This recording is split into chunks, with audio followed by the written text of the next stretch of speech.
क्या अभिमन्यु की तरह विपक्ष के चक्रव्यूह में फंस गए हैं योगी आदित्यनाथ?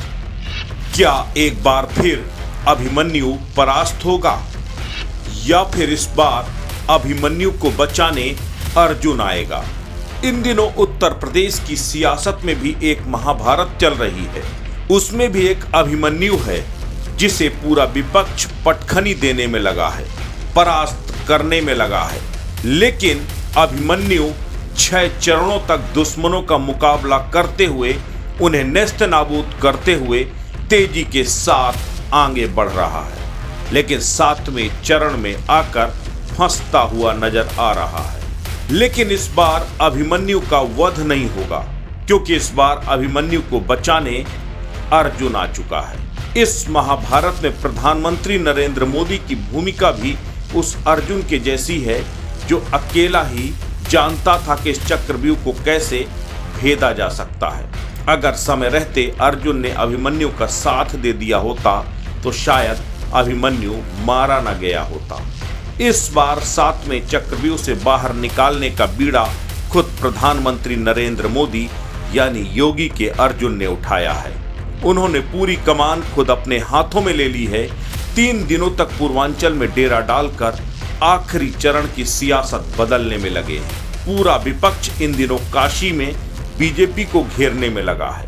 प्रियंका गांधी ने भी मोदी को घेरने के लिए काशी में डेरा डाल लिया है। तो वहीं पश्चिम बंगाल की मुख्यमंत्री ममता बनर्जी भी बनारस पहुंच गई हैं। सपा मुखिया अखिलेश यादव तो लगातार योगी और मोदी को कटघरे पर खड़ा कर रहे हैं। ऐसे में इन सब के हमलों का जवाब देने के लिए अब बीजेपी ने अपने सभी सूरमाओं को आखिरी चरण पर उतार दिया है। मोदी मैजिक के सहारे बीजेपी अब विपक्ष के इस चक्रव्यूह से निकलने की कोशिश में लग गई है। बनारस की सड़कों पर एक बार फिर मोदी रोड शो के जरिए बिगड़ते समीकरणों को संभालते नजर आएंगे।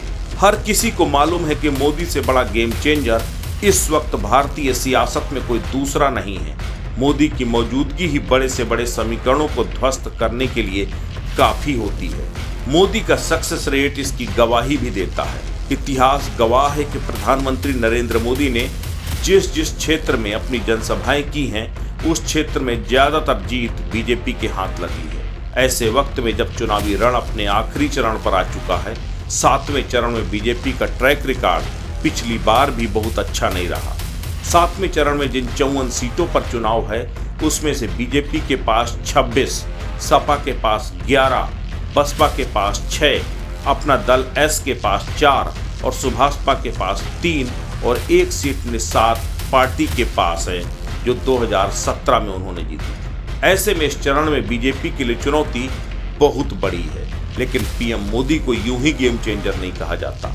जहां जहां मोदी गए वहां बीजेपी को जीत की गारंटी मिलती गई। इस बार तो पहले चरण से लेकर आखिरी चरण तक लगातार बीजेपी को कड़ी चुनौती का सामना करना पड़ रहा है। हालात तो जो दिखाई दे रहे हैं उसमें एक छोटी सी गलती बीजेपी को सत्ता से बाहर कर सकती है। लगातार एग्जिट पोल इस ओर इशारा कर रहे हैं कि समाजवादी पार्टी मजबूती के साथ बीजेपी को सत्ता से बेदखल करने के लिए दांव पर दांव चल रही है। ऐसे में प्रधानमंत्री नरेंद्र मोदी ने इसे अपनी साख का सवाल बना लिया है। काशी में पूरी सरकार दिखाई दे रही है। क्या स्मृति ईरानी, क्या केशव प्रसाद मौर्य, क्या शिवराज सिंह चौहान, क्या राजनाथ सिंह और योगी आदित्यनाथ के साथ साथ प्रधानमंत्री नरेंद्र मोदी सब ने काशी में ही डेरा डाल लिया है। समाजवादी पार्टी भी बीजेपी को बख्शने के मूड में कहीं से दिखाई नहीं देती। यही वजह है कि जैसे प्रधानमंत्री का रोड शो खत्म होगा, वैसे अखिलेश यादव उन्हीं सड़कों पर रोड शो करते नजर आएंगे। लेकिन कहते हैं ना, जब ब्रांड मोदी चलता है तो सब बिखर जाते हैं।